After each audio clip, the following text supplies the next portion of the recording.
नमस्कार दोस्तों, एक बार फिर से आप सभी का मैं बहुत बहुत स्वागत करता हूं। दोस्तों, इस समय मायावती जी बहुत ज़्यादा एक्टिव हैं। यकीन मानिए, ये किसी को उम्मीद नहीं थी कि मायावती जी इतना ज़्यादा एक्टिव हो जाएंगी।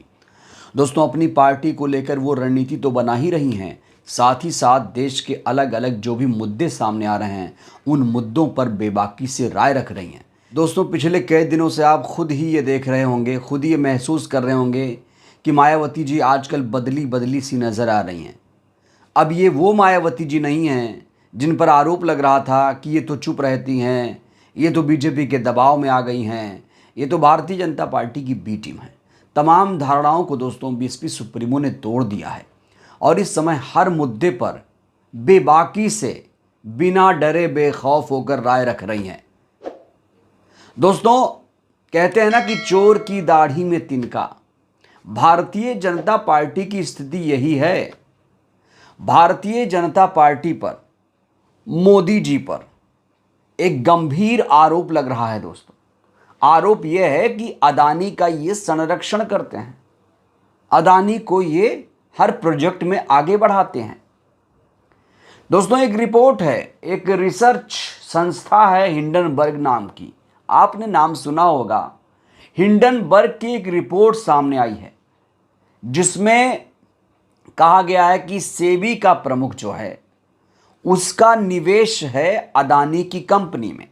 अब सोचिए दोस्तों, ये कितना बड़ा मामला है। सेबी क्या करती है? कंपनियों को रेगुलेट करने का काम करती है। अदानी की कितनी सारी कंपनियां हैं आपको अंदाजा ही होगा, बहुत सारी कंपनियां हैं दोस्तों।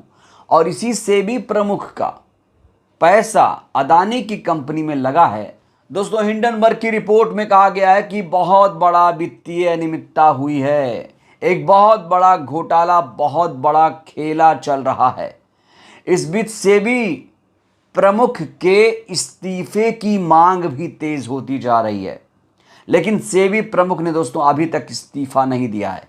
इस बीच मायावती जी की भी हिंडनबर्ग रिपोर्ट मामले पर एंट्री हो गई है। जी हाँ दोस्तों, मायावती जी ने जोरदार प्रहार किया है भारतीय जनता पार्टी पर। देखिए, जो भी हिंडनबर्ग की रिपोर्ट है उसको लेकर दो धड़े हैं देश में। एक वो धड़ा जो इसका समर्थन कर रहा है, एक वो जो इसे सिरे से खारिज कर रहा है, कह रहा है अरे छोड़ो, ये तो यार विदेशी कंपनी है, इसकी रिपोर्ट पर क्या भरोसा, छोड़ो ये क्या कहती है क्या नहीं। लेकिन दोस्तों, मायावती जी ने ऐसा नहीं किया। मायावती जी ने जो बयान दिया है दोस्तों, वो बेहद महत्वपूर्ण बयान सामने आया है। और ये किसी को उम्मीद, किसी को यकीन नहीं थी कि बीएसपी सुप्रीमो इस तरह से हिंडनबर्ग के मामले पर प्रतिक्रिया देंगी। बहन जी को जो लोग कह रहे थे भारतीय जनता पार्टी की बी टीम है, उन्हें दोस्तों आज बहुत करारा झटका लगा है। तो चलिए, आपको बिना देर किए हम बसपा सुप्रीमो का वो बयान दिखाते हैं दोस्तों, जिसमें उन्होंने भारतीय जनता पार्टी को बैकफुट पर लाकर खड़ा कर दिया है। और जो भारतीय जनता पार्टी हिंडनबर्ग की रिपोर्ट को खारिज कर रही थी, आज दोस्तों मायावती जी ने खुद भारतीय जनता पार्टी की पोल खोल दी है हिंडनबर्ग मामले को लेकर। क्या कुछ कहा है, चलिए मैं आपको दिखाता हूं। ये देखिए दोस्तों, पहले ट्वीट देखिए, ध्यान से ट्वीट आप सुनिएगा, ध्यान से ट्वीट सुनिएगा जिससे आपको वाकया समझ में आए। एक एक शब्द पर गौर करिएगा। ये बीएसपी सुप्रीमो का ट्वीट है। पहले अदानी ग्रुप और अब सेबी चीफ संबंधी हिंडन की रिपोर्ट फिर से जबरदस्त चर्चाओं में है। आरोप प्रत्यारोप का दौर इस हद तक जारी है कि इसे देश हित को प्रभावित करने वाला बताया जा रहा है। अदानी और सेबी द्वारा सफाई देने के बावजूद मुद्दा थमने का नाम नहीं ले रहा, बल्कि उबाल पर है। ये मायावती जी यहां पर एक इंफॉर्मेशन दे रही हैं। हिंडनबर्ग की रिपोर्ट को लेकर क्या कुछ देश में चल रहा है, उसको लेकर मायावती जी बता रही हैं कि ये जो रिपोर्ट आई है तब से देश में हो क्या रहा है। आगे लिखती हैं, वैसे ये मुद्दा अब सत्ता और विपक्ष के वाद विवाद से परे केंद्र की अपनी साख और विश्वसनीयता को भी प्रभावित कर रहा है। जबकि केंद्र मोदी सरकार को अब तक इसकी उच्च स्तरीय जांच अर्थात जेपीसी या जुडिशियल जांच जरूर बैठा देनी चाहिए, यही बेहतर होगा। दोस्तों, विपक्ष भी लगातार यही कह रहा है कि हिंडनबर्ग की रिपोर्ट को लेकर सरकार गंभीर हो जाए। दोस्तों मायावती जी इस रिपोर्ट को लेकर गंभीर हैं और मायावती जी ने साफ तौर से कह दिया है कि इस रिपोर्ट को सिरे से खारिज करना बेईमानी होगी, क्योंकि दाल में कुछ काला जरूर है।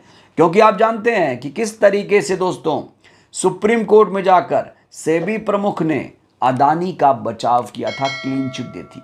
आज इसी रिपोर्ट में कहा गया है कि सेबी प्रमुख का निवेश लगा अदानी की कंपनी में। तो मायावती जी कह रही हैं कि भाई जुडिशियल जांच कराई जाए, जेपीसी जांच कराई जाए, एक ज़रूर जेपीसी का गठन होना चाहिए, जांच करानी चाहिए, यही सरकार के लिए बेहतर रहेगा। और सरकार जो इस मुद्दे से मुंह मोड़ रही है ये बिल्कुल जायज़ नहीं है। तो दोस्तों मायावती जी को भी कहीं ना कहीं विपक्ष का साथ मिल गया है। दोस्तों जो विपक्ष मायावती जी को भारतीय जनता पार्टी की बी टीम कह रहा था, वही विपक्ष अब बहन जी की भी तारीफ कर रहा है।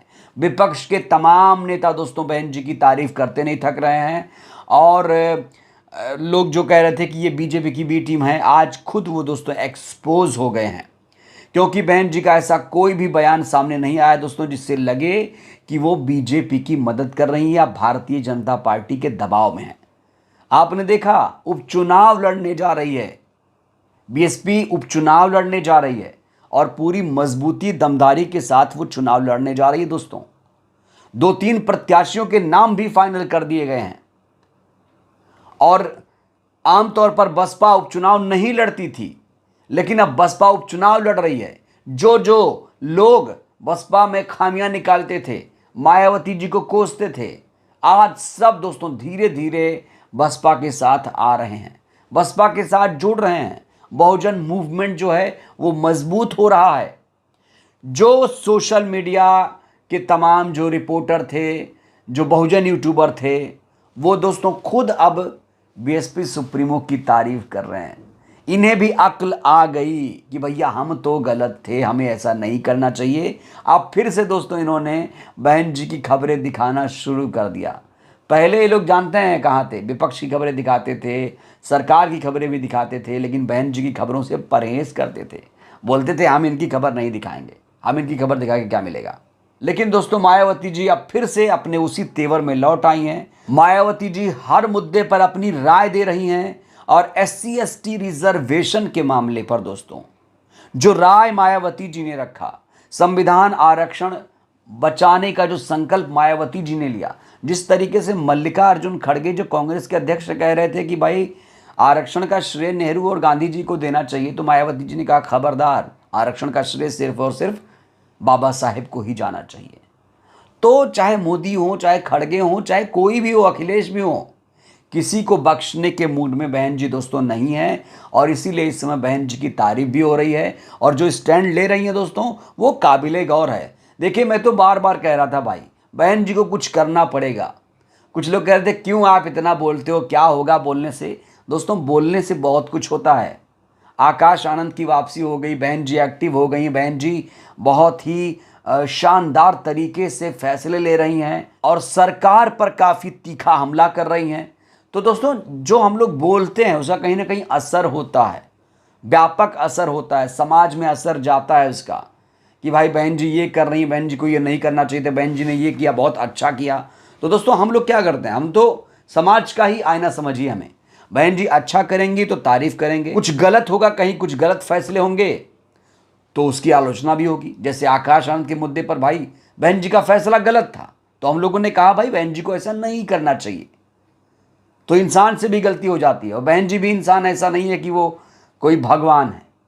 हाँ वो अपने लोगों के लिए भगवान ज़रूर है। दोस्तों देश की सबसे लोकप्रिय नेता है, वोट बैंक के लिहाज से देखा जाए तो मायावती जी देश में सबसे लोकप्रिय नेता हैं। आज भी उनके पास अपना एक वोट बैंक है जिसकी वजह से वो अलहदा नेताओं में शुमार होती है। तो दोस्तों मायावती जी ने हिंडनबर्ग की रिपोर्ट को लेकर अपनी तीखी प्रतिक्रिया दी और कहा कि सरकार जेपीसी या जुडिशियल जांच कराए जिससे दूध का दूध और पानी का पानी हो। बहरहाल दोस्तों इस वीडियो में फिलहाल के लिए बस इतना ही।